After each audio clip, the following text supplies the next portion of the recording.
Merci, chers collègues. Madame la présidente Lienemann, vous avez un amendement identique, le 739 rectifié quinquies. Monsieur le Président, Madame la rapporteure, Messieurs les ministres, j'ai bien entendu l'argument de notre collègue Canevet qui dit que seuls ceux qui sont concernés par un sujet peuvent parler de ce sujet.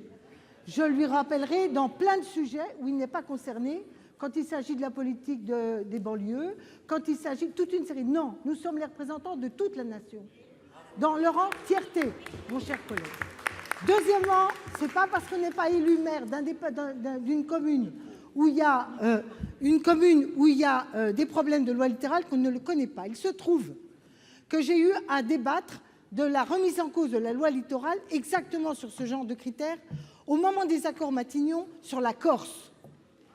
Et fort heureusement, le Parlement n'avait pas retenu ces exceptions. Car il n'y a pas qu'en Bretagne, chers collègues, que la loi littorale peut rencontrer des obstacles et des contraintes. Il y a beaucoup de territoires dans la nation qui est concernée. Or, la preuve a été faite qu'en maintenant rigoureusement cette loi, aucun projet sérieux, par exemple au centre nautique, il n'y a pas un exemple en France où on a été incapable de trouver une solution pour créer un centre nautique. Peut-être pas là où vous auriez voulu qu'il soit, mais il s'est quand même ouvert. Et par ailleurs, on découvre a posteriori qu'un certain nombre d'endroits où on demandait la construction au nom des dents creuses, quand il y a eu la submersion, ils se sont trouvés en submersion. Fort heureusement, on n'avait pas donné les autorisations.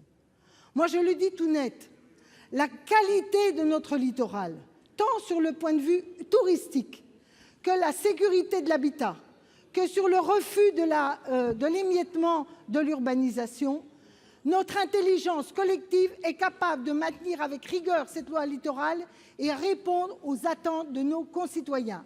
On l'a fait jusqu'ici, la France n'est pas affaiblie, ni sur le tourisme, ni sur tout. Et par ailleurs, dans bien des endroits, la tentation d'aller construire tout près du bord de mer, plutôt que d'aller revaloriser des petits villages pas loin de la mer en terre, n'est pas une bonne idée pour le développement de notre pays. Et moi, Monsieur le Ministre, je suis favorable à ce que disait le ministre Nicolas Hulot, qui, en février 2017, signait, comme moi, une pétition pour que la loi littorale ne soit en rien modifiée. C'est en ce sens que je dépose mon amendement.